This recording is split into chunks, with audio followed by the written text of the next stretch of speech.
Okay, good morning and welcome to this RVW presentation. Just so that everybody knows, we're actually in the middle of a 2-day firm-wide retreat.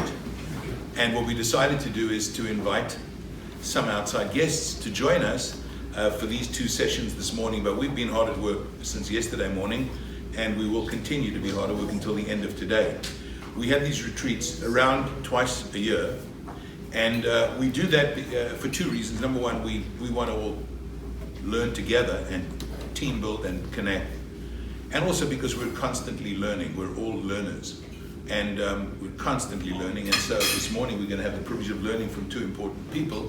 That Aidan who's going to be dealing with one of the funds we've just introduced, and Salomon, who's leading estate and tax planner and important community leader, respected thought leader in the Memphis area. And Jason, it's a real honor for us to have you here with us. You're meeting the RVW team, both from Los Angeles and Memphis, and a few select guests, and we're really pleased to have both of you here. You both of you here because we're anxious to learn from you, and we can absorb as much data as you can throw at us, and we would really appreciate that. That's what we're here to do, is to learn. Just for those who are not fully familiar with RVW, I just want to tell you just a little bit about our history, because I think it's good to have a little context. RVW was born out of a CPA firm, and so the orientation here is very much numerical, data-oriented. With no offense to anybody who does these things, we don't really focus on golf, we don't focus on the opera, we don't focus on yachts, although those people who are here can feel free to do all of those things, but that's not what we're about. We're about information, data, and the science of capital markets. And that means we're not into stock picking, market timing, forecasting, predicting, really the world of Wall Street. We're at the opposite end of the spectrum. We're about current data. Most people in our business are either looking through the windshield with predictions, forecasts, and analysis of what they think is about to happen. And as you all know very well, those are almost always wrong, but the people who make those predictions are never in doubt. So we neither look to the forecast because we're too humble to even begin to make predictions or projections about the future, nor do we look in the rearview mirror to see what did well last month, last year, or last decade. We're not picking yesterday's winners. We live in the present, neither in the future nor in the past, but in the present. And as you will see, and this is a very good example of what we're going to be learning from Aidan today, about a fund that looks at current data. And it's rules-based. So companies are either included because they meet the objective criteria, or they're excluded because they failed. Not because somebody went out to meet the management and found out why they had a bad year or a bad quarter or skipped their dividend or lost money. We're not interested in why. We're really interested in what? Data-driven. You either meet the criteria or you're out. And this is a great example of that. We basically assemble portfolios of funds that meet that guideline. Rules-based, objectively done, living in the present. And then, of course, because we are CPAs after all, at the end of the day, that inspired and direct much of what goes on, we're very tax-oriented. Not only what you earn, but what you keep, obviously. And we don't think of ourselves just as asset managers. We're actually in the wealth optimization business. That means everything that affects somebody's long-term financial well-being is our concern. And even though we don't sell umbrella liability policies, and we don't do estate planning, we're vitally concerned that they be done with smart people, and that they be done in a way that optimizes wealth for the clients and for their next generation. So that's the kind of big picture of RVW. We're all highly passionate. We don't have any executives here who mess around, and we're all hardworking. We roll up our sleeves, we get stuff done. We have a very high, as I always say, the passion quotient here is unsurpassed. We care very deeply. And it'll become very clear to anybody who has any interaction with any of our people that is the uniform and non-compromisable attribute, total dedication to the well-being of our clients. And that is not just words. Anybody who's dealt with us will feel it at every interaction. So with that, I wanted to introduce Aidan. Aidan is going to talk about one of the funds which we recently introduced. It's not a new fund. It's relatively new to us, because before we introduce a fund into our portfolio, it has to meet 2 criteria. Number one, it has to make sense. Because if it doesn't make sense, it doesn't matter that it did well. Because you can do stupid things that do well in the short run. You can have what's called correlation without causation. So that you can make stupid decisions that work well. Everybody knows that. So it's got to basically make sense, and it also has to work. There's sometimes things that seem to make sense, but they just don't work. It has to meet both of those tests. It has to make sense, compelling sense, and it has to work. And I think as you look at the fund that Aidan's going to be showing us, I think you're going to see those two messages coming out. It makes compelling sense, and it really works. And with that, Aidan, thank you for coming.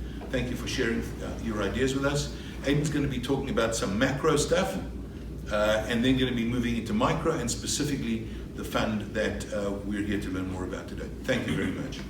So, a little bit of background on Pacer ETFs, if you guys aren't familiar with our firm, which you might not be because we don't market to retail clients all that much. We believe in the power of partnering with financial advisors. So thank you, first of all, to RVW for having me at this event. I really appreciate it. But we believe in the power of the financial advisor, what they add to the end client, and how they can help them reach their goals.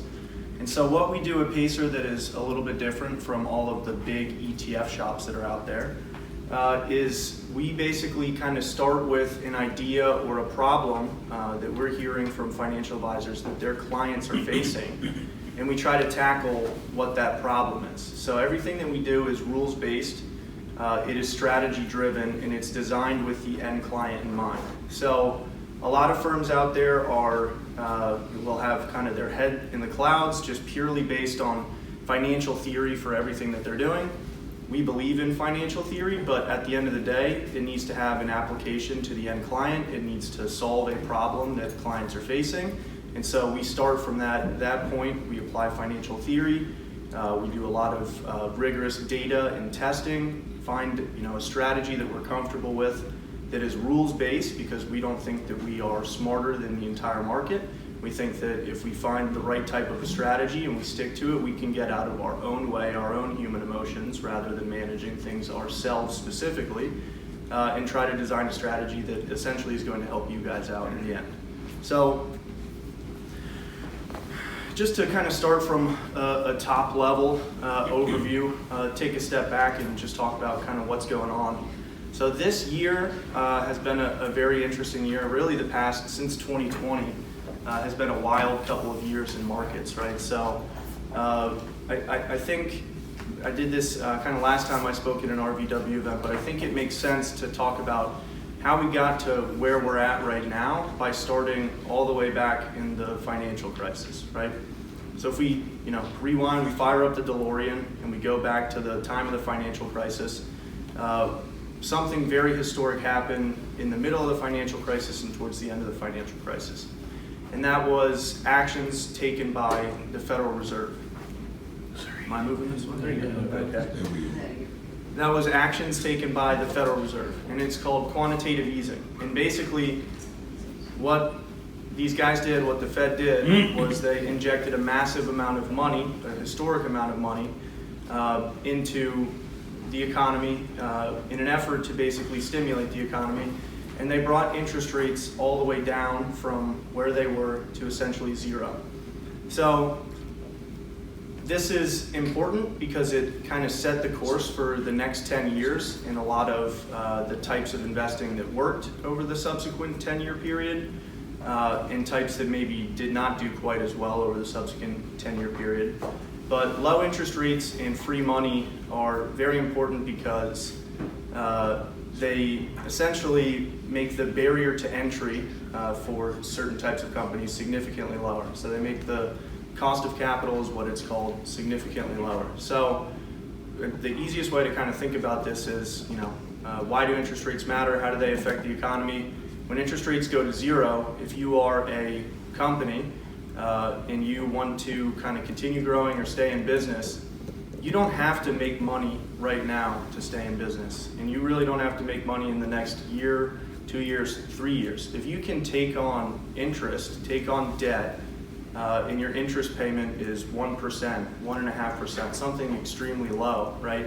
That burden from taking on all that debt is extremely low, and it induces it encourages behavior and encourages investment basically in less profitable ideas and ideas that can continue to stack on debt. Now, if I asked you all what a good business idea is, what the type of business that you would want to invest in, I would assume that you would probably say a business that makes money, right? Which, believe it or not, there was a period, especially through 2021, when people were investing very heavily in very unprofitable companies. A business that doesn't have too much debt, because too much debt, we all know, because we have to pay higher interest payments generally than corporations, is going to eat into the actual amount of income that you're going to have over time. And then you would probably say that you want to pay a fair price. And ultra low interest rates basically led the entire market to move away from those very simple ideas. You want to make money, you want to pay a fair price, and you don't want to have too much debt, you want to have a healthy balance sheet, all the way over towards, well, I'm okay with a company that doesn't make money because I think it's going to make money way in the future. I'm okay with this company having a ton of debt because they're not paying super high interest rates on it right now, so it's not a burden to the company right now. And I don't care what price I pay for this company, because another thing that interest rates do and very low inflation does is it means that your money in the future is almost worth the same amount as your money today, versus when inflation is high or when interest rates are high. If you think about this, right? Inflation's 8%, your $100 that you spend today, you're going to have to spend $108 to get the same amount next year, right? So all those things kind of came together, and they encouraged what I would call speculative behavior, which you really saw kind of through the period of time after 2020. And I'll kind of take one step back. So that was kind of the market sentiment from like 2010, really 2009, when the market bottomed and when the Fed lowered interest rates to pretty much zero, all the way up until 2020, right? So 2020 comes around. What happens in 2020? Absolute pandemonium happens in 2020, right? So essentially, you guys all know this, we all lived through it. COVID shuts down the world economy. The Fed does the same thing that they did back in 2009, but to an even greater extent, right? Again, lowered interest rates to zero, injected a ton of money into the system. We all got our stimmy checks from Uncle Sam, or everybody got some stimmy checks from Uncle Sam, so you had some extra spending money in your pocket. And then things really started to compound, and this kind of investing style started to run into a lot of issues. And part of the reason that it ran into a lot of issues is because of the excesses that it encouraged. So the excesses that it encouraged came about when we all got the stimmy checks, everybody was at home, they couldn't spend all their money the same way that they did previously, so we had a lot of savings. And then as we reopened the economy, we found out that it's very difficult to reconfigure supply chains as quickly as you're reopening the economy.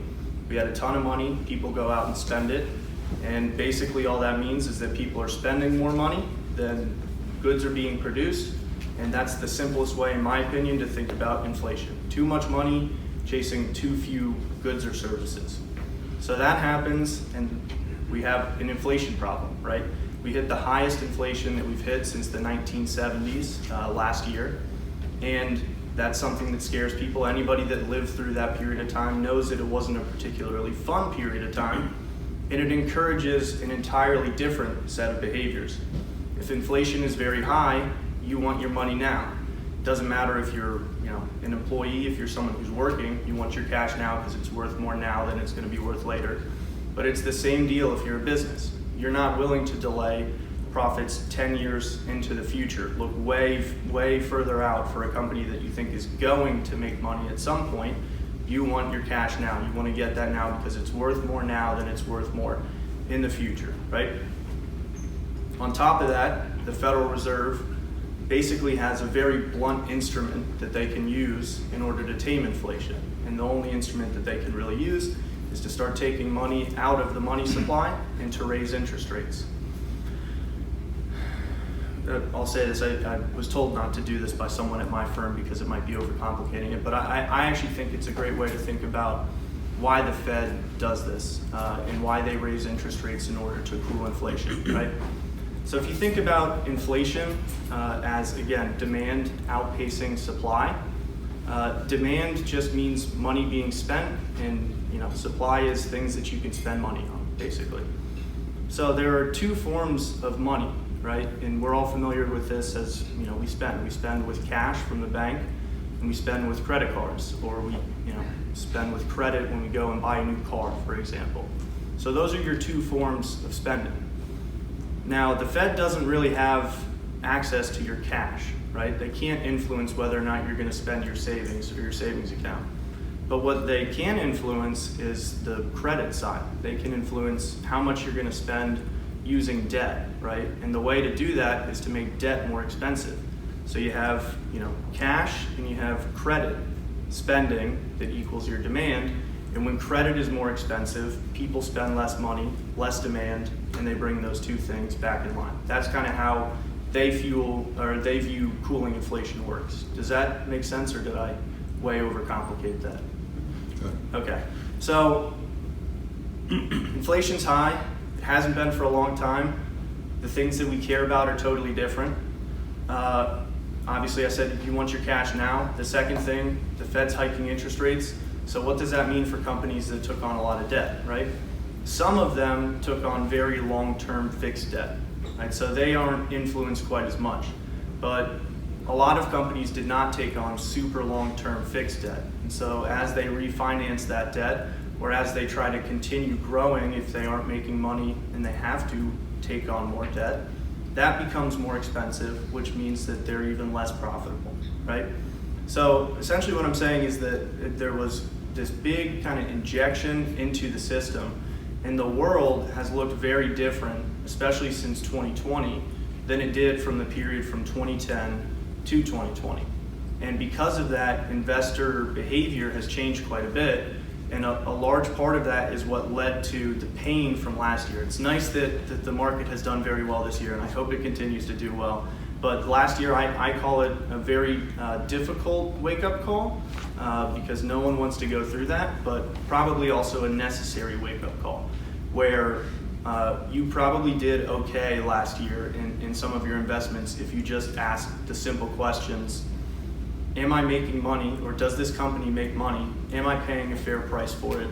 And do they not have too much debt on their balance sheet, right? Those are three really simple things that you can just kind of think about, that any investor, if they were just starting out, would think about, but we can always kind of get away from and overcomplicate telling ourselves a good story of how good something is going to be way in the future, right? So I'll talk about this year a little bit, some of the concerns, some of what's awesome this year. The awesome thing is that equities have rebounded pretty dramatically this year, which is very nice. It means everybody is making money in the market. That's good. The concern is that if you look at the returns of the S&P 500 this year, the top 5 names in the S&P 500 account for 90% of the return of the overall index this year.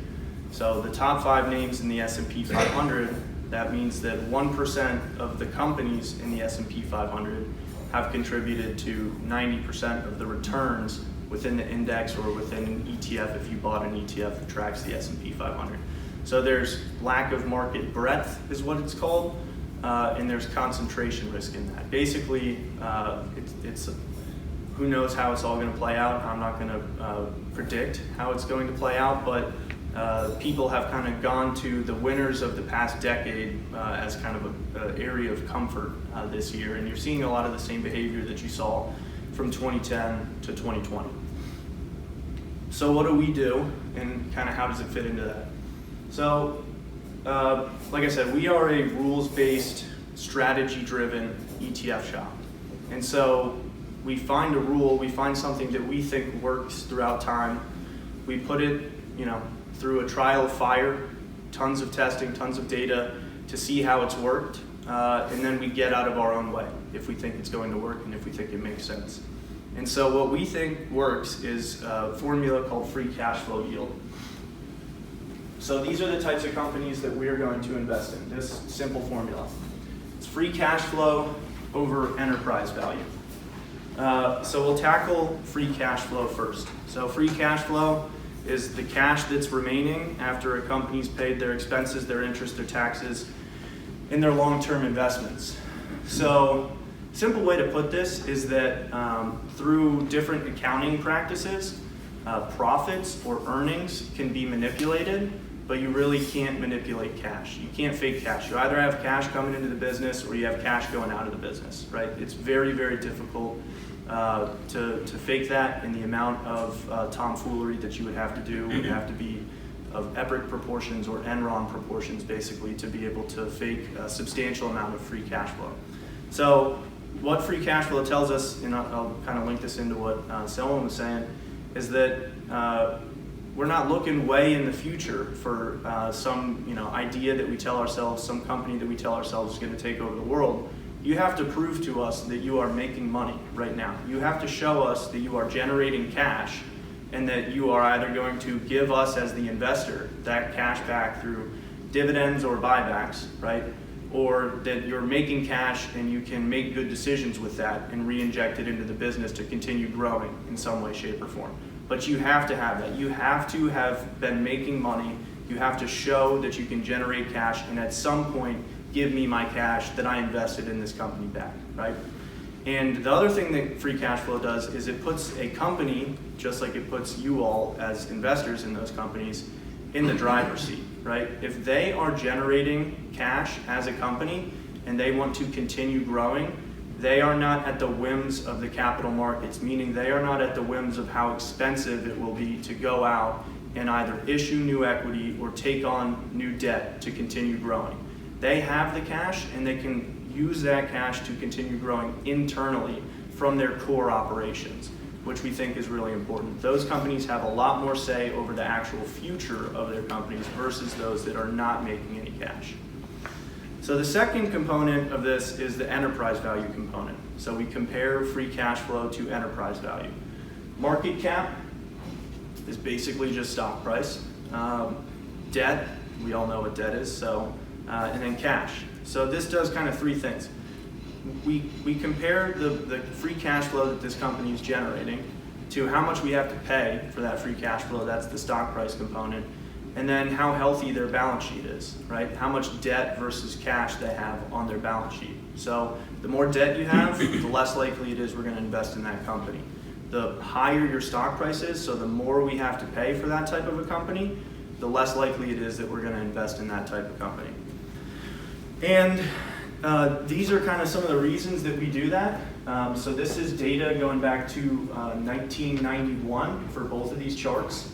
And basically when you buy stocks, you can use any number of different kind of methodologies. Price to book is one of the most popular. I'll talk about that in a minute. Price to earnings, price to sales, dividend yield, whatever you want to use. This is just a broad-based index. The Russell 1000 is like the S&P, but 1,000 companies instead of 500 like the S&P 500. And the beauty of free cash flow yield, right? We like the idea. We like buying companies that are making cash, that are not too indebted, that we pay a fair price for. But the question is then, does it actually work if you utilize that investment strategy? And the answer is yes. So on the vertical axis is your annualized return, and on the horizontal axis is percentage of negative 12-month periods, what I call client experience. Just how many times are you going to experience negative returns over a 1-year holding period? And free cash flow yield, which is what we use, like I said, free cash flow over enterprise value gives you the highest return, which is important, but it also gives you the best client experience. It's the easiest type of investment to hold on to because you have the least amount of times where you will buy it, hold it for 1 year, and that investment will be negative over that 1-year time frame.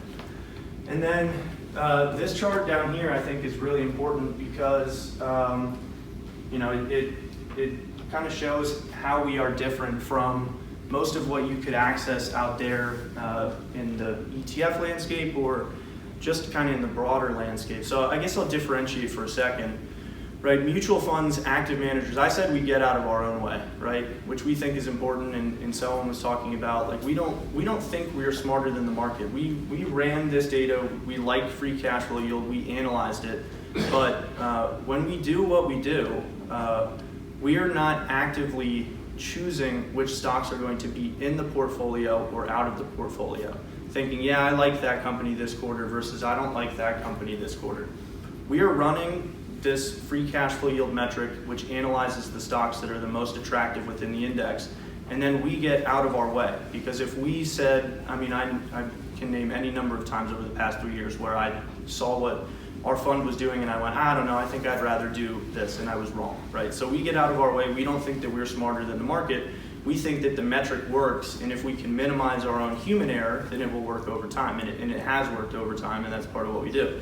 But if you were to invest in a value strategy, right? So we're comparing it to stock price. We want to get a discount on the stocks that we own. If you were to own that within a mutual fund structure, generally speaking, it's going to be actively managed. So you're going to have a stock picker who is choosing which stocks to invest in, and essentially you're reliant on the fact that they are smarter than the broader market, right? And there are good managers out there, and there's no denying that there are good managers out there. However, we all have the same, biases and tendencies as human beings that we can get in our own way when we make these decisions, buying at the wrong time and selling at the wrong time, right? So we get out of our way there. Now, when you look at the ETF side, generally speaking, the way that most ETFs work is they will look at an index like the Russell 1000 and they will just own all 1,000 names, right? And so what that would mean for this bar chart down here, and this bar chart shows breaking the Russell 1000 into deciles, so 10% per bar of the highest free cash flow yield versus the lowest. And the highest free cash flow yield gives you 16.6% annualized return versus the lowest gives you 2.52% return. So if you were to buy one of those ETFs that just wraps up the whole index, basically you're getting a blend of that entire bar chart. You're getting returns that are somewhere in the middle. And we figure, why would we do that when we can choose just the top 100 names within the index and it's worked over time? So we only invest in that kind of bar chart that's the furthest to the left, the top decile of names in the Russell 1000. And a way that I would put that is like, if you were given the option, if you were an NFL team, I don't know if we have NFL fans here, but if you were an NFL team and you were given the option to have exclusively first round picks, all of your picks were going to be in the first round, you would probably take that option, right? Rather than being like, no, I think I'm going to spread it out through every round. I think I might find some good value in the 7th round, right? It doesn't really make sense. The guys in the first round, generally speaking, are proven. They're athletic. They've shown that they can do things above and beyond the rest of the competition. And even though you can find good value in later rounds, if you drafted exclusively in the first round, you'd probably be able to put a better team together than if you said, no, I'm going to just spread this out throughout the entirety of the 7 rounds. So I'll kind of pause there to see if there are any questions on that bit, and I'll go quickly through the second portion. But any questions on kind of what I went through there, whether it's the macro, what's going on right now, or kind of what I talked about within this? One question. So you're really looking at the first decile. The fall off from the first to the second is like 150 basis points. Mm-hmm. Have you thought about looking at the top 200 just to give you a little more stability? We have, but again, the top quintile versus the top decile, so I'll kind of go back on this and reframe it. So again, financial, data, financial theory combined with, trying to provide a solution to clients. So financial theory tells you that essentially if you own a 50 stock portfolio, you can get rid of over 90% of all, systematic or non-systematic risk within a portfolio, right? So we own double that amount within the top 100 names within the Russell 1000, which is that top 10%. So it gives you a well-diversified portfolio, and you don't have too much concentration risk. But again, it's the idea of how much value does it add to the end client if we add that next 100 names? It would be slightly more diversified, but it would be dilutive of what we're really trying to do, which is provide the best returns that we can, or the best returns possible, if that makes sense. Makes sense. Sorry, I'd like to see that. Curious about that. So I'll pull up this. You guys might find this interesting. This will be the last portion. So there's one thing that I didn't mention on the previous page that I would like to share with you guys, because I know that, which one of these? There we go. I know that it's another thing that Selwyn mentioned, and it's something that is very important to us. So We run this screen on a quarterly basis. Every quarter we go and we look and we say, what are the most attractive companies that we can find using this metric that we've chosen, right? And so we do what's called a rebalance, which is basically just every quarter the portfolio will change and we'll go out and we'll find the 100 companies that are the most attractive, and there will be some turnover within the fund because it's not always the same names from quarter to quarter.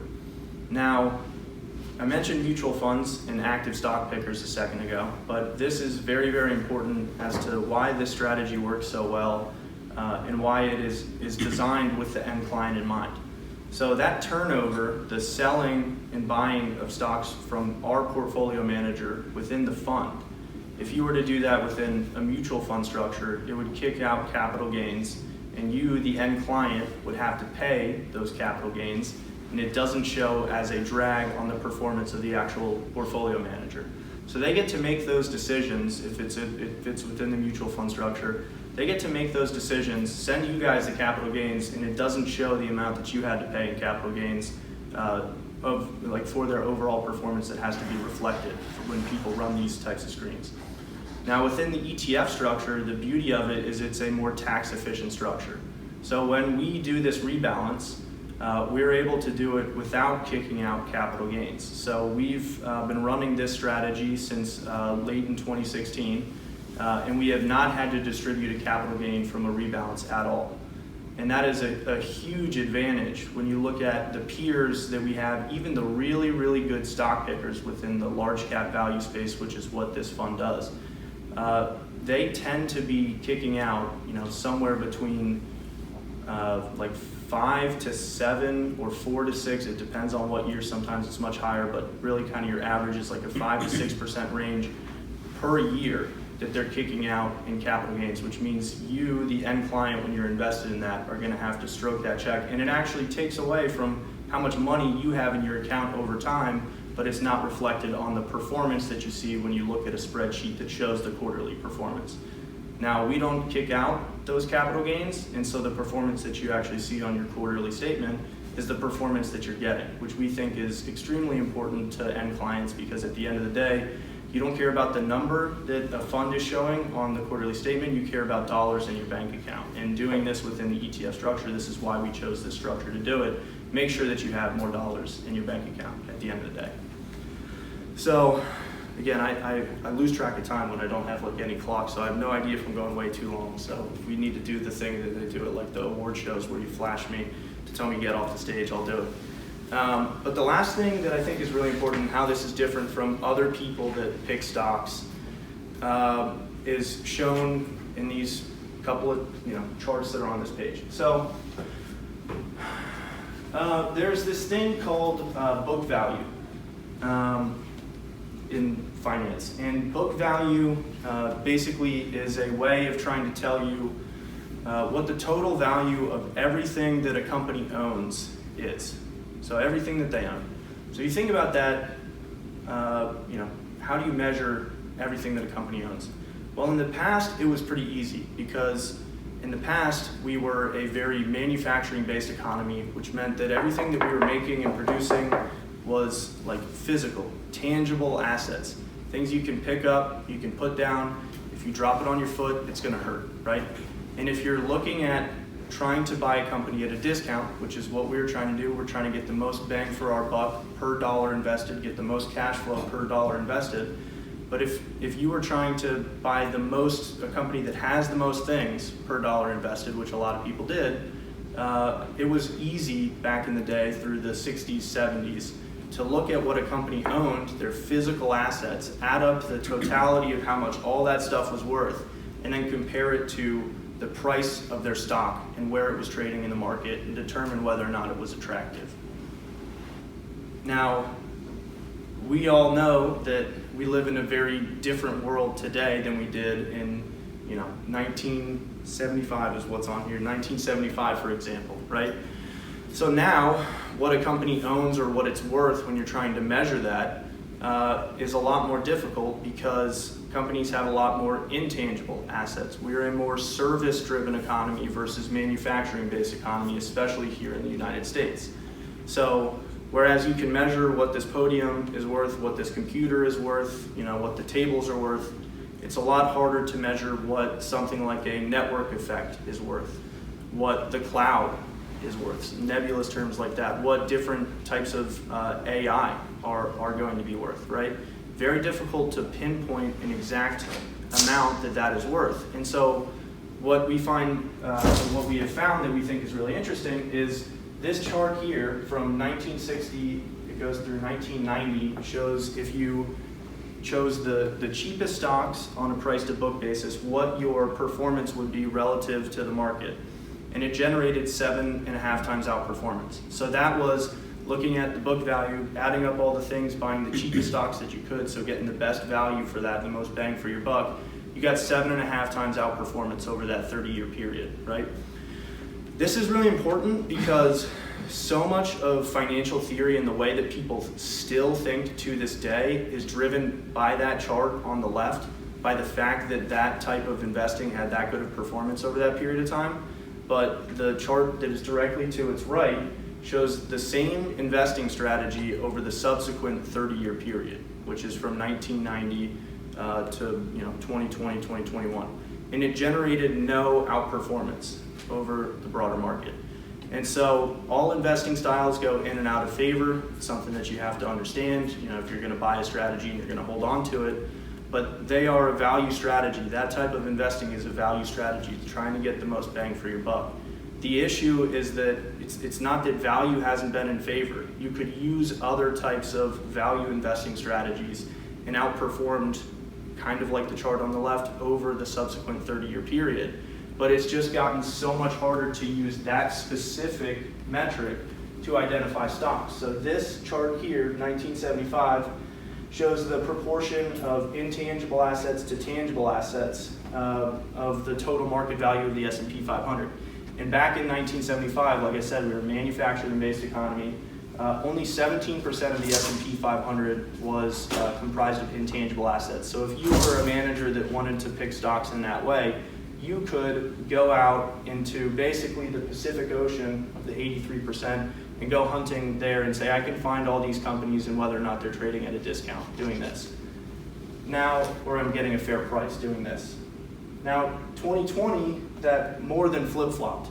So 90% of the total value of the S&P 500 was driven by intangible assets. Only 10% was driven by tangible assets, which means if you're using that same approach, that I'm going to add up all these things, see how much they're worth, and compare it to the stock price, you only had 10% to play in. So you got squeezed over that period of time. It's a lot more difficult to invest using that type of a strategy.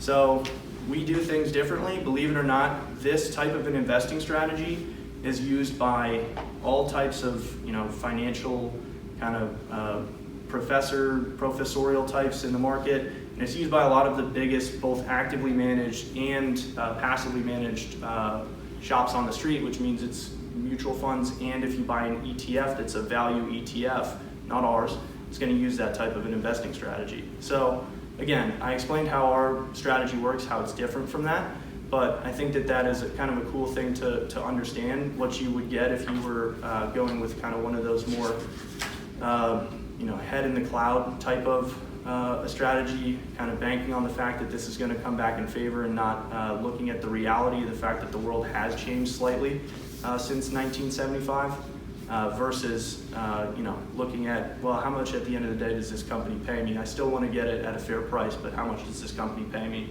Which at the end of the day is really kind of the main thing that matters when you invest in a stock. So. Thank you, Selwyn. I really appreciate the opportunity to be here today and speak to you guys. And y'all are very hardcore, so death and dying first thing in the morning is pretty tough. I see bags in the back, so show of hands, how many are from out of state? Okay, and then of all of you guys in the room, how much are financial advisors and in finance industry? Okay, so Selwyn and Jonathan asked that I give a presentation on high level, so this is pretty high level, and I have no problem getting into the weeds if you guys have questions. But this is going to be basic stuff for most of you. I'm sure you've seen a lot of this before. But it doesn't hurt to go over the basics, and I might hit something that you didn't catch before. So again, my name's Jason Salomon. Estate planning attorney, also a probate attorney. So I do a lot of probate and trust administration. So not only do I see the planning side of things, I also actually see the implementation of these plans.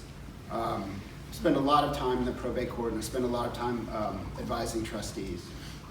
So what is estate planning, just basically? What are we talking about? Planning for death. Planning for disability, often overlooked, very important. Asset protection, very fundamental in Tennessee, and we're actually probably in one of the better states in the country for doing this type of asset protection planning. We'll talk about what that means in just a second. Charitable planning, tax planning, and legacy planning, leaving money for future generations. So a simple estate plan. Guy walks into a bar, have y'all heard this one, right? Sits next to the prettiest woman in the room. He says, I may not look like much, but my father's loaded. When he dies, I'll have a fortune. Here's my phone number. Later that night, the woman considers the gentleman's proposal. The following week, she's his stepmother. All right? The most basic of estate plans, right? So, one form of estate planning, keep it simple, inherit the money, and that is often the case. But before we start talking about estate planning and the actual documents and how I implement these plans, you have to understand in Tennessee how assets pass, because without that fundamental understanding, the estate planning makes no sense. So first off, joint assets pass with right of survivorship. So joint assets held by right of survivorship or held by the entirety in Tennessee between husband and wife, those assets pass by operation of law. Doesn't matter what your documents say. Husband dies, passes to wife. Joint owner dies, right of survivorship passes to the other joint owner. Makes no difference what your will says or trust says. So that's key when you're planning someone's estate. If you don't know how their assets are structured or assets are held, they could be short-circuiting your entire estate plan. Another way assets pass is by beneficiary designation, which I know everyone in the room is very familiar with. Those beneficiary designations are key. A beneficiary designation is going to trump any kind of designation or gift in a will or a trust. So beneficiary designations will control. I see this often in my estate planning. I ask the questions, who are your designated beneficiaries in your estate plan? And I will advise clients and advisors to make those changes as necessary to implement those assets into their estate plan. Does it happen? Not all the time. And that's where you run into some major problems. And I think that's a reoccurring theme in my office is missed beneficiary designations, causing a lot of trouble and a lot of litigation. Trust assets pass to trust beneficiaries. Very simple. If it's in a trust, the trust is funded, the trust is going to control. But then and only then do we get to your last will and testament. So, or your revocable living trust, for that matter. But if the assets have a designated beneficiary, if they have a co-owner on them with right of survivorship, or if they're already in a trust, they're not passing through your will, which you may have spent a lot of time and money working and working out. If you have no will, obviously the assets pass by intestate succession, and depending on the state that you're in, that could certainly it could produce a result that you weren't expecting. And I would say, as an example, in Tennessee, husband and wife, children, with no will, a lot of people would presume that those assets, if husband dies first, would go to the surviving spouse outright, 100%. That's not the case. In Tennessee, a spouse would take a child's share, but no less than a third. So that can also create horrible results for a lot of people. So I think that I'm preaching to the choir here in this room, but it's important that you do not overlook the fact that you need a will. Everyone needs some form of estate planning and testamentary planning. Types of estate planning documents, simple wills. Do not overlook these simple wills. No trust planning. I love you wills. They can save a lot of headache in the long run, and they work for a lot of people. I mean, there's a lot of people out there who don't have taxable estates who still need some form of estate planning, create a will for them. Simple wills, trusts for children. Obviously, you got minor children, you have young children. Maybe you're not doing tax planning. Yes, John? Can we make it interactive? Can I ask a question? Absolutely. What does dying intestate in Tennessee look like? It's not the worst as far as the administrative portion of it. It's just the result that it creates. But as far as intestate succession, Tennessee has it on its books, and it's handled just through the probate court, just like a testate administration. But it just depends how scattered are your heirs, how easy is that to determine. What's the size of the estate? There's going to be a bond requirement often.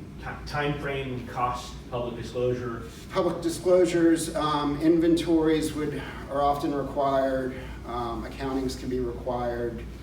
No less than 4 months on your creditor period.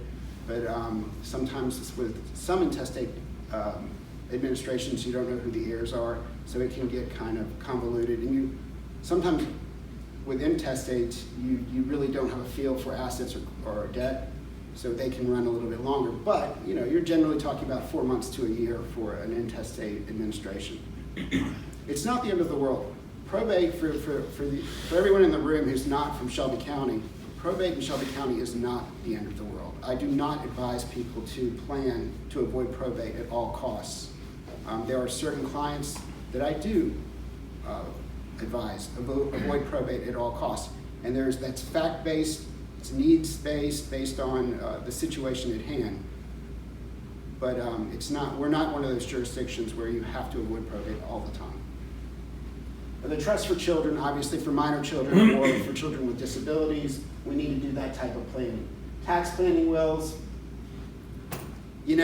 less and less common with our higher exemptions. We're going to talk about that in a second. Close to $13 million exemptions for husband and for wife, $26 million total. So the true tax planning that we were doing not so long ago has kind of, we're doing less and less of that, but now, as everyone knows, and we'll see in a second, those exemptions might be coming back. So tax planning is still important, and for the high net worth individuals, we need to do tax planning.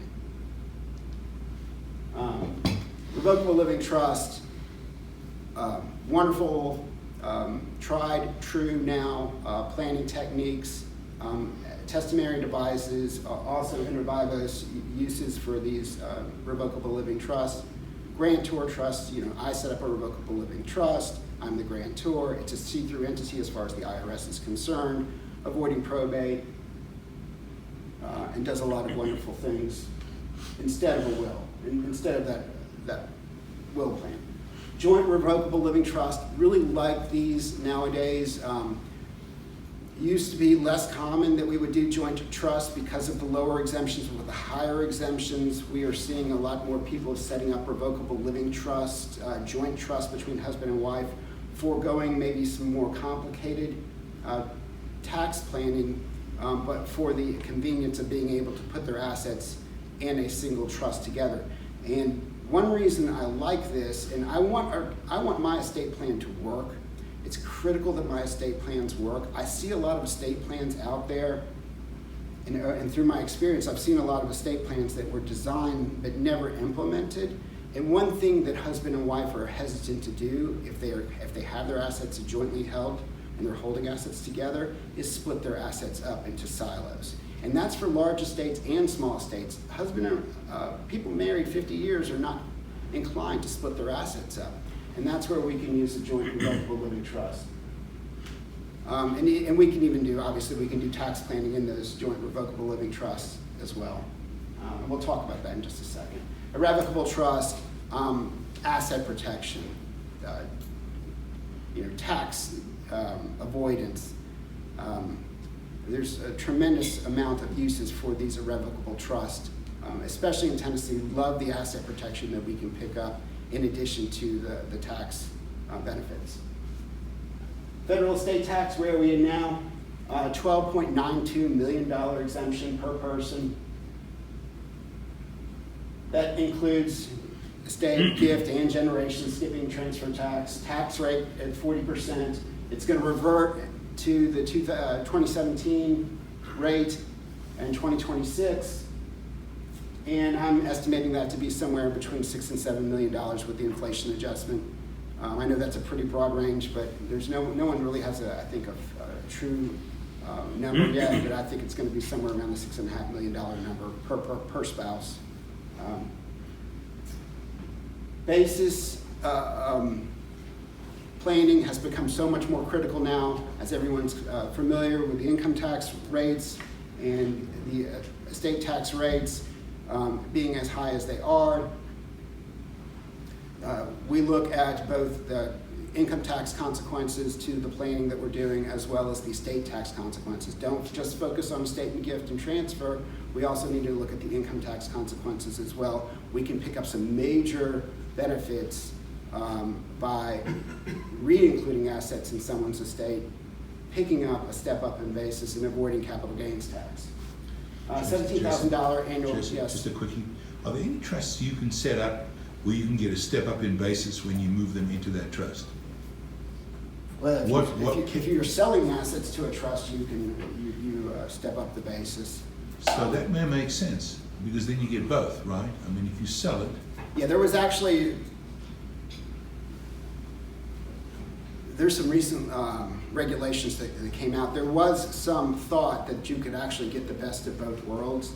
There was some planning going on, pretty aggressive planning that people were doing, where they were setting up a revocable trust, setting them up as a defective trust, getting a step up on basis, and getting the estate tax avoidance. And the IRS has basically said no.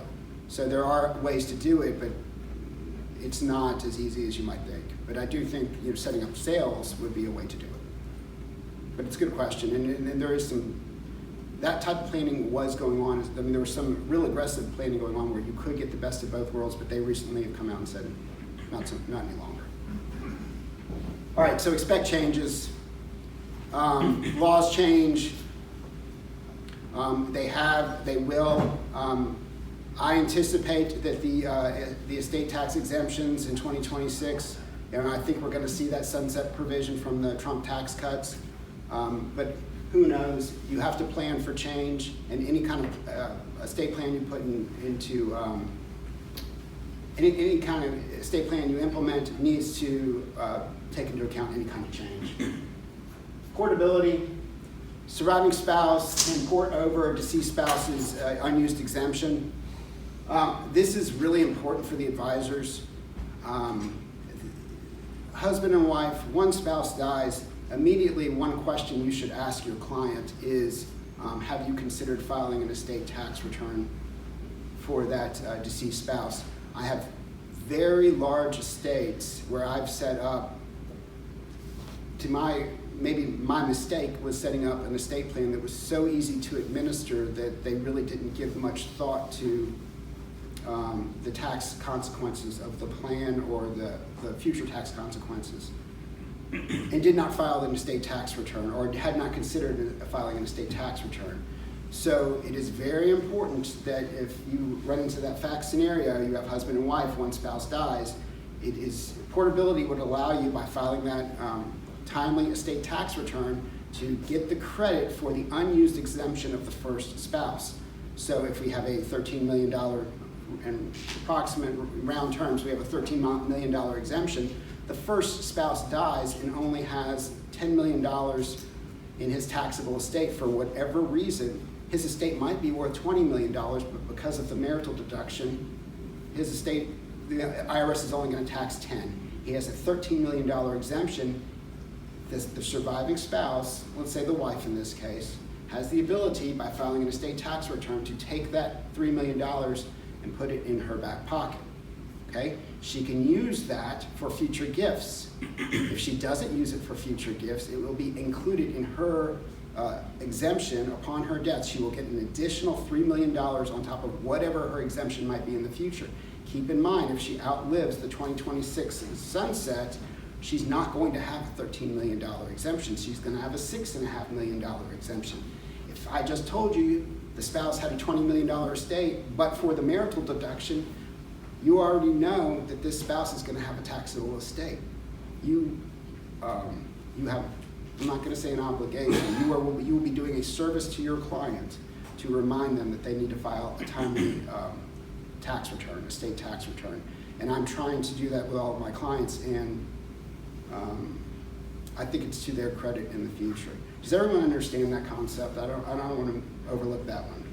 Does the portability carry over even after the sunset? Yes, the portability will carry over after the sunset. Will. It will. And the only way to get the portability is through 706. It's the only mechanism. That is the only mechanism. Now, the 706, the regulations have changed. You know, a timely 706 is 9 months from date of death. You get one automatic extension of 6 months, so that's 15 months. Due to COVID, there was forbearance of a 2-year exception. So from 2 years from date of death, you could file that estate tax return. And then recently, the IRS has come out regulations that now say 5 years. So you have ultimately up to 5 years to file that estate tax return to port over deceased spouse's unused exemption.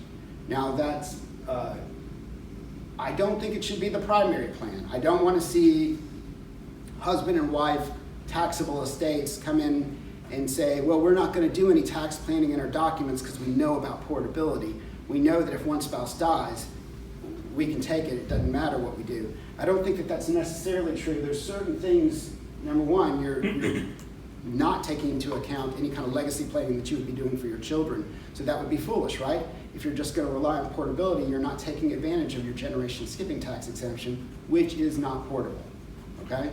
GST is not portable, so if you just rely on portability and say forego the complicated estate planning, there are other things that could come up. You're going to forego a lot of asset protection, and I already mentioned GST. Planning techniques, wills, revocable trust, irrevocable trust. At this point in this presentation is where I kind of get into the discussion about the differences between these. I'm not sure that I'm going to do so with this crowd. I mean, I will go over briefly, and if you guys have questions, this is interactive. I would like your questions, but I get a feel that you probably have all heard this before. But wills versus revocable living trust, I say on a case-by-case basis. I set up wills versus revocable living trust. I'm not, my law firm does not have a policy where some law firms in other states perhaps might, because of their state law for good reason, that they only set up revocable living trusts. I do not do that. I will look at a client's situation and I will advise them whether I think a will makes sense or a revocable living trust makes sense. The advantages of the revocable living trust obviously are avoiding probate is the major advantage. And because of that, you pick up privacy advantages. So obviously a will is a public record. A probate is a public proceeding. The will becomes a public record. Inventories, which are a list of all the assets of the estate, become public records. Accountings become public records, which is a list of all of the assets, expenses, and debts.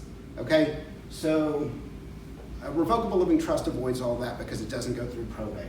And one major advantage, again, Tennessee, Shelby County, I've already said, I don't think you have to avoid probate at all costs. But what if the client owns property, owns real estate in Tennessee, owns in California, owns in New York?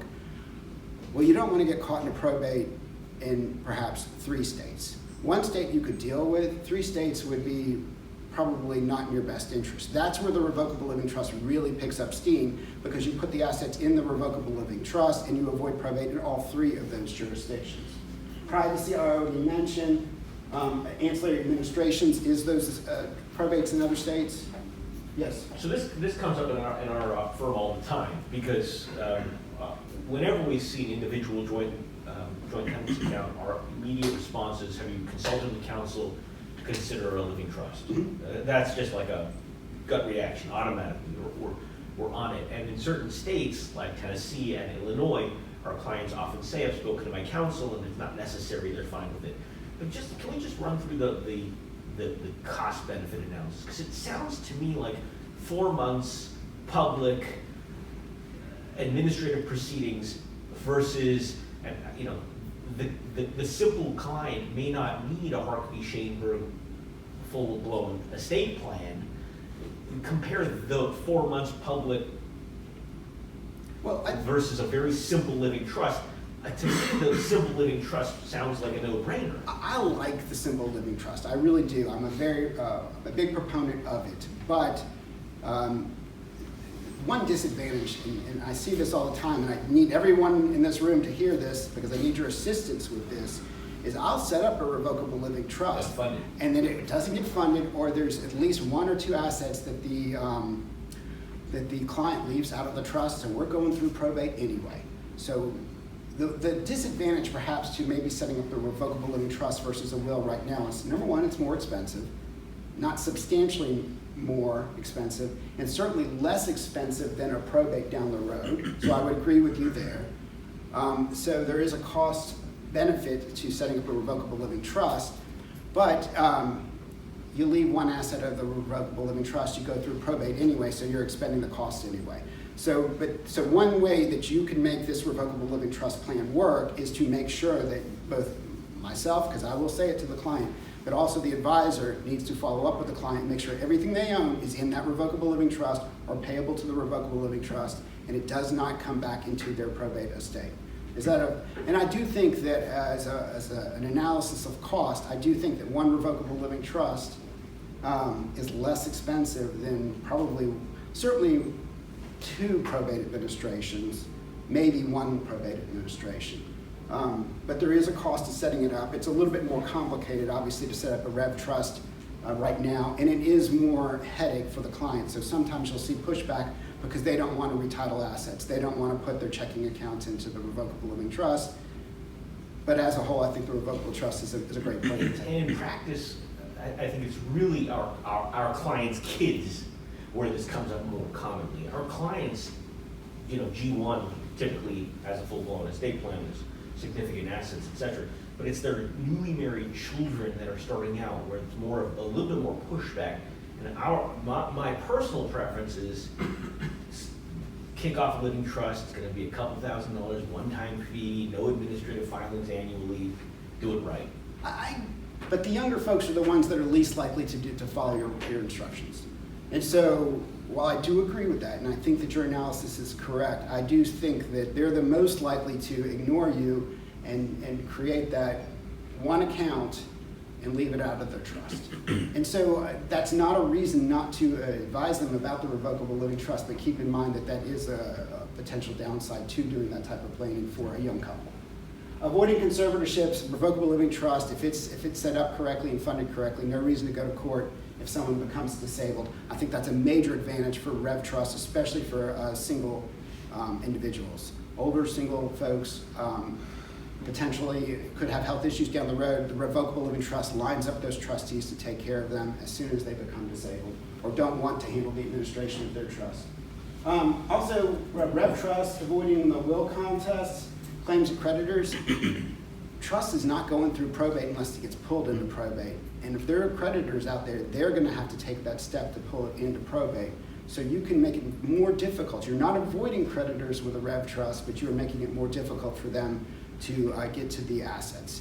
And then will contest, again, it's if you open a probate estate, you are opening the door to a contest. You're saying, here's the venue, come contest this will. If you have a revocable living trust, someone else, the person bringing that petition, would have to go into court and take the effort to hire an attorney and go into court. Also, for my same-sex couples, I really push revocable living trust. Tennessee is, we see what the legislature is doing in Tennessee. There are penalties to same-sex relationships. I could see them unwinding marriage, perhaps, in the future. So in order to avoid all of those kind of issues for my same-sex clients, we go to revocable living trust. Joint revocable living trust, I'm going to kind of go, there are some things I want to hit at the end of this. So the joint revocable living trust, I've already talked about. Husband and wife works really, really well. Inter vivos, trust for spouse, spousal access trust. We've seen a lot of these. Recently, with the potential changes to the estate tax laws, so these really got popular in the last few years. I love the spousal access trust. It is an irrevocable trust. Husband sets up for spouse and children. It is an immediate gift once this trust is funded. It creates an estate tax freeze. So the assets, a gift tax return is filed when the trust is funded. The value of the assets are set based on the gift tax return. Any appreciation is out of the spouse's estate, out of the husband's estate, out of the kid's estate, and in Tennessee, it can stay out of the estate tax structure for 360 years. So spousal access trusts are very powerful tools for estate tax freezes. They're also very powerful tools for asset protection. Tennessee has, Tennessee has a domestic asset protection trust. We do have ways to create asset protection trust for the grantor. I like this better. It's immediate, as long as you're not trying to run away from a creditor or defeat a creditor's claims. I think these asset protection trusts are very effective as asset protection tools. Asset protection trust for children, this is the low-hanging fruit in Tennessee and other states, but when you have children beneficiaries, why leave assets outright to them upon your death? Why leave that subject to their creditors, potential divorcing spouses? Why wouldn't you just leave it in trust and take advantage of the protections that the state has provided for you? If you don't like the fact, if the client doesn't like the fact that the child is going to have to go through a trustee to get to the assets, loss of control, we'll make the document more flexible for that child. And there's plenty of ways that we can do that. Amending irrevocable trusts. So this is also a very popular topic in Tennessee. We've revised our Uniform Trust Code. There are plenty of ways, if we see a trust, an older trust, that we don't like the provisions, it's not so much like the provisions, but they are just not working because this trust was established 20 years ago. Things have changed, laws have changed. The estate exemption is $13 million. The trust may have a couple $1 million in it, and it's all unrealized gains. Why would we maintain that trust? Why wouldn't we push it back into spouse's estate and realize gains? And get a step up in basis upon the spouse's death. There are plenty of reasons why these old trusts don't work. And under the Tennessee Uniform Trust Code, we can change these trusts if necessary. We need the buy-in of the trustee and the beneficiaries. Supplemental Needs Trust, that's for your disabled children, beneficiaries. Community Property Trust, your California folks are well aware of community property. Tennessee is a common law state. We do not have community property unless you create a community property trust, and under that fiction, everything that goes into that trust, everything that is owned by the community property trust is part of the community, and it is a very effective way for us to do joint trust planning for those people with taxable estates. One advantage that you have in community property states that we do not have is that upon the death of the first spouse, you get a step up in basis on all the assets in the community. With a community property trust, we take advantage of that. So one spouse dies, everything in the community property trust steps up in basis, which would not be the case if the assets were held separately. That's a huge benefit. Financial powers of attorney, healthcare powers of attorney, HIPAA waivers, advanced care plans, living wills, all part of a comprehensive estate plan. And essential, should not be overlooked. I mean, these are very simple documents, but what you'll see in the probate court is just making a mistake, not creating these documents, creating them incorrectly, naming the wrong people as your agents in a power of attorney can cost you a tremendous amount of assets and headache if it's not done correctly. And it's so easy to do, to create a financial power of attorney, healthcare power of attorney for medical decisions, and advanced care plans. Secure Act. I'm going to kind of skip through.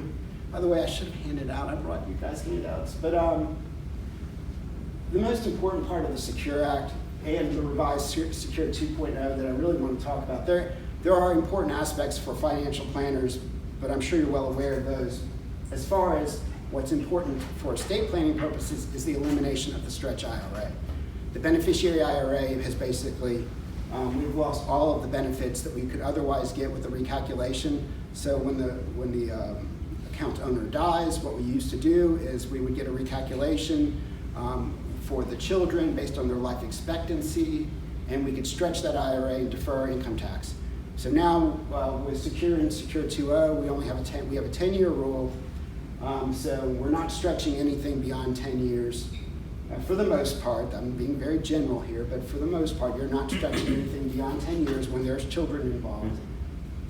There are exceptions for spouses, minor children, disabled individuals, and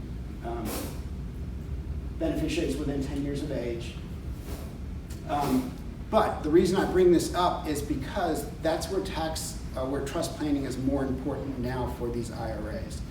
So if we're only going to get a 10-year stretch, we can get the 10-year stretch with provisions in the trust, accumulation trust provisions in your irrevocable trust. If those are added into the beneficiary's trust, we can get the 10-year deferral, but we also pick up asset protection. So if we're not going to get the benefit of a stretch IRA by naming a child as a beneficiary, let's just name their trust and pick up asset protection, protection from creditors, and protection from divorced spouses. All right, pop quiz, guys. Sorry, now you're gonna have to wake up. All right, sorry, and by the way, when I did these scenarios, my kids were heavily involved in the Scooby-Doo comics. So Scooby-Doo and Velma are married. They have one child, Scrappy, 19, enrolled at Coolsville Community College. Scrappy's hurt in a battle with a minor 49er, taken by ambulance to the hospital. He is unconscious. Who can consent to that 19-year-old's medical treatment? The community college, the parents, or the hospital, or the court will decide. Anybody got a thought? 19. The majority. He's an adult. I think it's C. It is C. Good job. And I would have brought prizes. I ran out of the house today. I had some prizes and I just left them. So that's right. Adult, child, parents have no right to make medical decisions. I bring this scenario up because if you have, and now's the time to catch them. You have clients, they have children, those children are going to college in the fall. They need to sign powers of attorney right now. They need to sign the powers of attorney before they leave for college. I did this with all three of my children, and it does not have to be an end-of-world kind of dire situation. It can be used for all kinds of things. It can be used for academic, it can be used for tuition, but it can also be used to deal with landlords. It can be used to deal with utility companies, water companies, but it also is it's essential when it comes to healthcare decisions. So your child gets into an accident, or a client's child gets into an accident, they're an adult, they go to the closest hospital, and the parent calls around to the hospital. The hospital, under HIPAA, can't even tell them if they're there or not, okay? So these powers of attorney can be critical. They may be benign, you may never use them, but if you ever need them, they're essential. Yes? This may be a simple question, but as the adult child gets older, how is that turned off so that they can make their own choices? So they're making this decision themselves. So when they come in, if I have an adult child, an 18-year-old coming in, I actually sit down with them for at least 30 minutes and discuss and explain the document that they're going to review and ultimately, hopefully, sign. So they're making informed decisions, and when they decide that they want to revoke it, they just shred it. Or they would decide, if it's a recorded document, then they would record some sort of revocation in the county offices. But it's a good question. And I do tell them when they sign these documents, if they're naming their parents, this is not a long-term solution. When they get into a long-term relationship, they're going to want to change the documents. Is there another? Yes? Is this every state this is the case? I cannot speak to every state, but I do believe it's very common that adult emancipated children they need to name someone as their agent, otherwise there is no one appointed, and there you often have to go through the court system. If it's a dire situation, you'd have to go through the court system. And if you are, say, a New York resident and your child is injured in another state who may have different rules, would your document My document, supersede their state's rules, or Well, their state will take over? let me just say, my interpretation of that issue would be that when they signed the document, they were Tennessee residents. It is a legally binding Tennessee document, and under the full faith and credit of the Constitution, that any state in this country would have to abide by my document. And I do think that people want to see those documents. So it's less likely that you're going to see someone fighting with you about the document and more likely wanting to see the document. Unless you're the gas company at the University of Alabama who I had to fight with over my son's gas bill. I won't get into it, we're being recorded, but he paid someone's gas bill for 1.5 years, unknowingly. So that's where the power of attorney became useful. So Scooby-Doo owns a house jointly with Shaggy with right of survivorship. Scooby's last will and testament divides his half of the house to his wife, Velma. So Scooby's married to Velma. He owns a house with Shaggy. Scooby dies in a horrible hot dog eating contest. Who owns the house? Shaggy. Shaggy and Velma? Velma or Shaggy? That's right, you guys are smart. So Shaggy, the will not control. If he does not change the title to that property, the will has no control over the disposition of that property. Fred and Velma are married. They have 3 children. Fred dies in a duel with the Black Knight Ghost. He has no will. How his estate settled in Tennessee. I've already told you guys this one. Is it a quarter to Velma and a quarter to each child? Is it all to Velma, which would be the case in some states? Or is it a third to Velma and 2/9 to each child? See? Yeah. Told you guys that one ahead of time. Scooby-Doo married to Velma for 10 years. They have 1 child, Scrappy. He buys an insurance policy, names Velma as the beneficiary. His will gives his entire estate to Velma. They're divorced. He changes his will, names Coolsville as the beneficiary of his policy. Scooby dies chasing a car on Poplar Avenue. Who gets the life insurance policy? Does it go to Velma as the designation? They've been divorced. Does it go to the Humane Society where pursuant to his will, or does it go to Scrappy? Velma, hey. It goes to Velma. You have to change those beneficiary designations. We've seen multiple lawsuits in our law firm recently over this issue, and it's very unfortunate to have to tell the client, I'm sorry, you're divorced, your ex-spouse is taking this policy. We can make arguments, other people can make arguments, but it's pretty set law that those beneficiary designations are going to control. Got a couple more minutes. Velma hires old man Smithers to prepare her will. She leaves half of her estate to Scooby, half of it to Shaggy. Scooby bites Velma. Velma takes her document, strikes through the gift to Scooby with a pen. She doesn't like the provision she made in the will. It was drafted by an attorney. She takes a pen, strikes through that provision. How is the estate settled at Velma's death?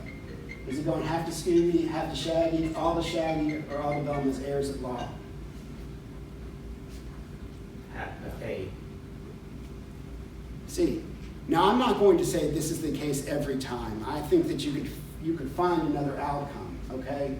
Striking through someone's legal documents is a very dangerous thing to do. You don't know what you're actually doing and revoking when you strike through that. And I've seen cases go both ways where they've completely annihilated a will based on a strike through in a document. So When you say strike through, is it initial or just a pen? initial or not, the initial is So why would that have? because the codicil to the will. Anybody can strike through anything that they hold. If there's no signature, no initial, why does that strike through have any legal standing? It just depends on what she's done and the type of strike through that she made and the type of change that she's made into the document. Did she attempt to revise or amend an attested will? Oh, wow. I mean, it gets to the point. The point is, number one, don't do it. if a client's going to make a change, or you've seen changes made in handwriting over their will, they need to speak to an attorney, make sure that that they be done properly, which means if it's an attested will, it needs to be witnessed and notarized. If it's a holographic codicil to the will, then it needs to be signed and dated and all in their handwriting. So the point of this is to bring up the issue, and for issue spotting purposes, if you see strike-throughs in a will, you need to get them to an attorney. Daphne's a wealthy widow. Her will leaves the entire estate to her nephew, Scrappy, who's in 3rd grade. His parents are Scooby and Velma. How is the estate settled upon Daphne's death? Is it all to Scrappy, all to Scooby-Doo and Velma as guardians, or the court will decide? Me. Court will decide. Really? So, Why? because It's a minor. Yeah, but then the parents would But then maybe. just appoint a custodian? they will, but will it be her parent? Will it be the parents? I don't know. So he will get the money. It's He just who will, a manage guardianship it. will get the money. Yes, the money will be held for his benefit. Will it go to him? No. Okay. Will it go into a guardianship? Yes. Who will the guardians be? I don't know. Are the parents generally the guardians of a minor child? Yes, but it is not always the case, especially when there's large sums of money.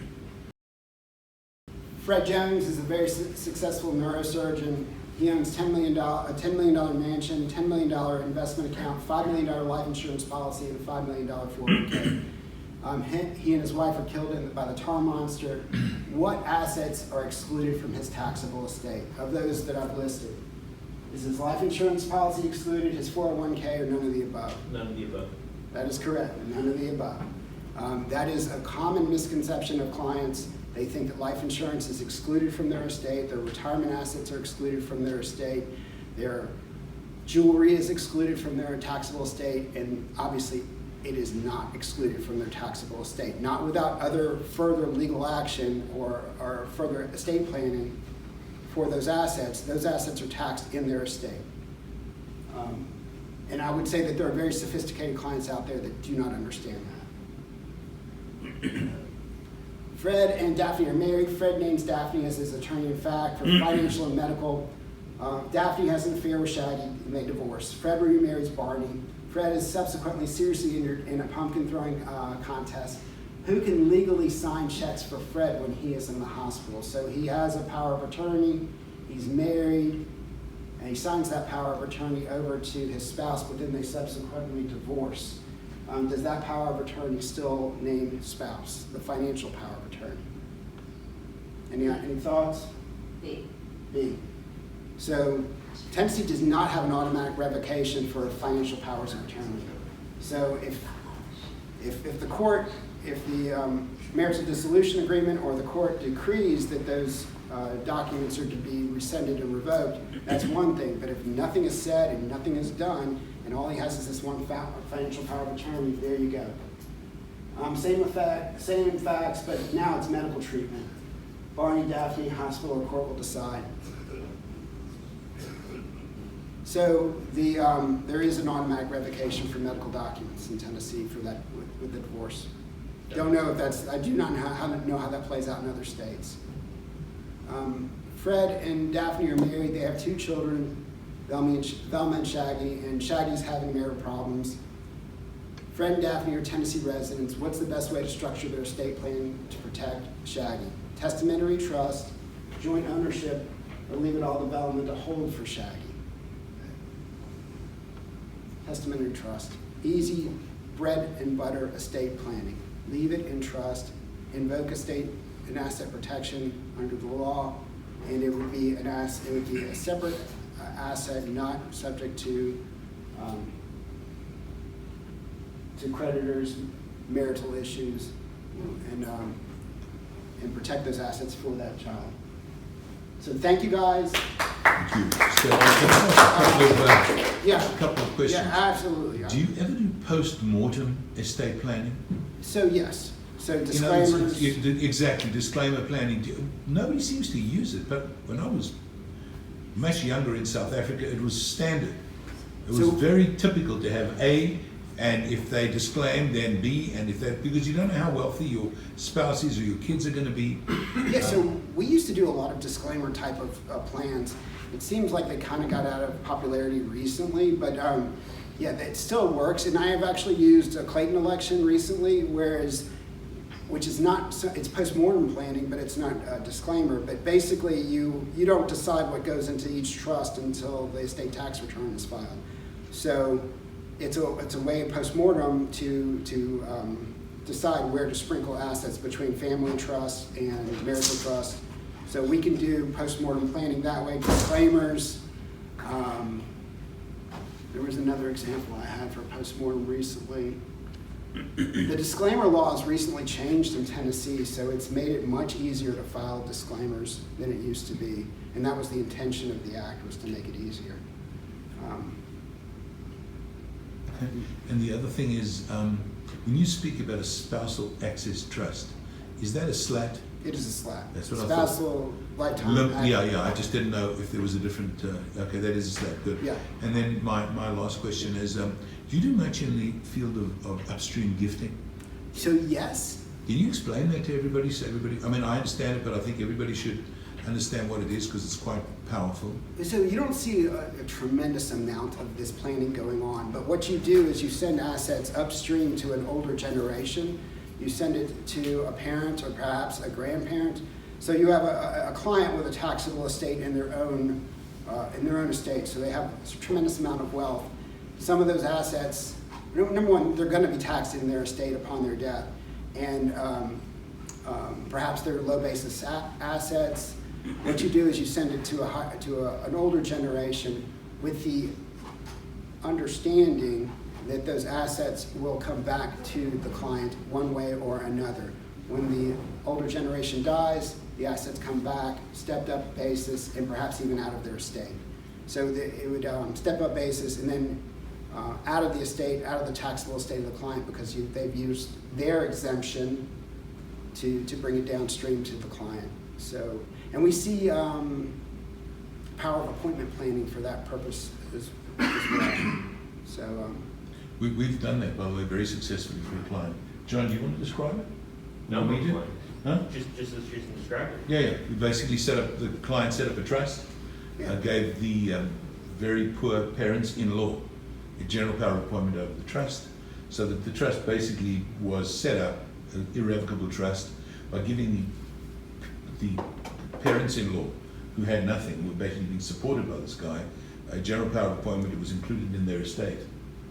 Yeah, They basically paid no estate tax, got a step up in basis, removed the negative basis on those assets as well, and put them into this new, and they remained in this new trust where they created elimination of the negative basis, step up in basis, asset protection, which is not so easy to get in California, right. Asset protection, and generation skipping. I mean, they put everything in this. And because it was real estate, they actually reset the depreciation schedule, Right. which is the same thing you're saying, Yeah. but another benefit. Yeah, and you're moving it upstream to an older generation who has available exemption, utilizing their exemption, getting a step up in basis, getting asset protection, and you're getting estate tax avoidance in the original donors. It's a really powerful tool, and it's very flexible. I think maybe perhaps too flexible to be able to do this type of planning, because the notification that has to go to the older generation, not so detailed, honestly. Yes? Could they possibly not send it back? Yes. Like when they die? Okay, so there is risk involved. There is risk involved, so you definitely have to be careful who you give that property to, or transfer that property to. There is risk that it wouldn't come back. So you Or have to be, just treat them very well. right. Make sure you send them. You can limit those. You can deal with those issues, right? You could deal with those issues, but you have to be. You need a partner in this type of planning. You shouldn't just send it to. Yeah.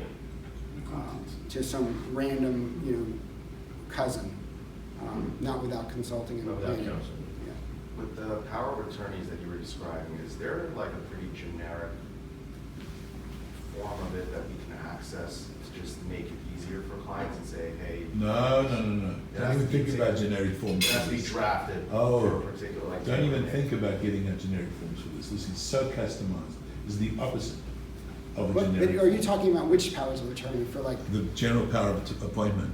For the 19-year-old. Oh, for the, he's talking about the adult child. Oh, I thought you were talking about what So we just the talked adult about child, right now. there are. Oh, sorry. No, so the answer to that question is there are forms out there, and I would not recommend that. Obviously, it's not in my best interest to recommend that someone go out on the internet and find a form. But the issue that you run into with using form documents is if those documents ever get questioned, and they do, it's best to have that practitioner, an attorney's name on that document. Number one, it's going to be a better document, in my opinion, than it's going to be based on proper state law.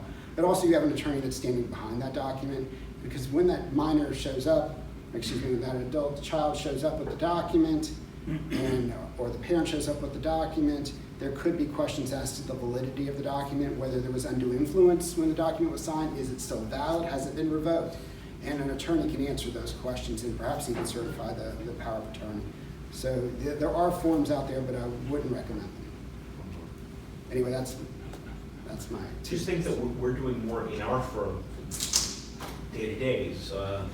ILITs, irrevocable life insurance trusts, every time there's a life insurance policy that we see, know about, touch, we're recommending a discussion about ILITs. Yeah.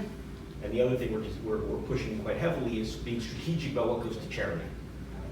In fact, I recently had a client with an IRA and a Roth, and they were both of similar value. And she decided she wanted to send the IRA to charity and the Roth to charity, the Roth to charity and the IRA to her kids. And I said, you got it all wrong. You got to flip-flop that. Let the pre-tax dollars go to charity and the after-tax dollars go to the kids, and it was a lot better outcome. Yeah, I mean, Jonathan, really, I could stand up here for 30 minutes on each one of those subjects, but I do think that those are very viable planning tools and still very useful. Getting life insurance, those ILITs are wonderful. The charitable planning is, especially with qualified assets, there are a lot of tools out there and a lot of different strategies to avoid estate tax, especially with taxable estates. I hate seeing IRA funds in taxable estates, but we can utilize charity, avoid estate tax, and certainly avoid income tax. But that's a big one, because most of our clients have some sort of charitable sleeve, and it's not the pre-tax qualified money.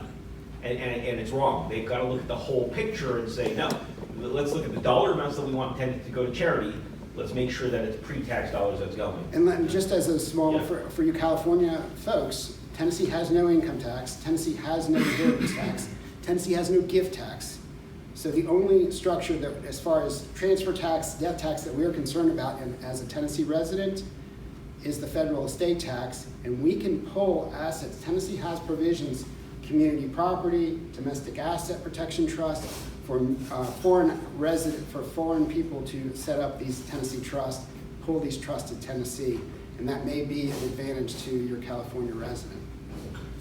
Just want to thank you very much. First of all, Aidan, again, thank you. It was great. Thank you very much, Jason. Really appreciate it. Also, while I'm thanking, I also want to thank Sam, because when we started doing business in Memphis, I said to Sam, who's the estate planner that we should get in touch with? I think I told you at the time. I certainly want to make sure you know. I said, because we knew Sam for a long, long time before Memphis entered our lives. And I called Sam, who's been a wonderful resource and a good friend for years, and reliable references. And I said, so who's the man for estate planning? And there was only one name that was given, really, and that was yours. And I called you immediately. So thank you. Thanks, everybody. Thank you.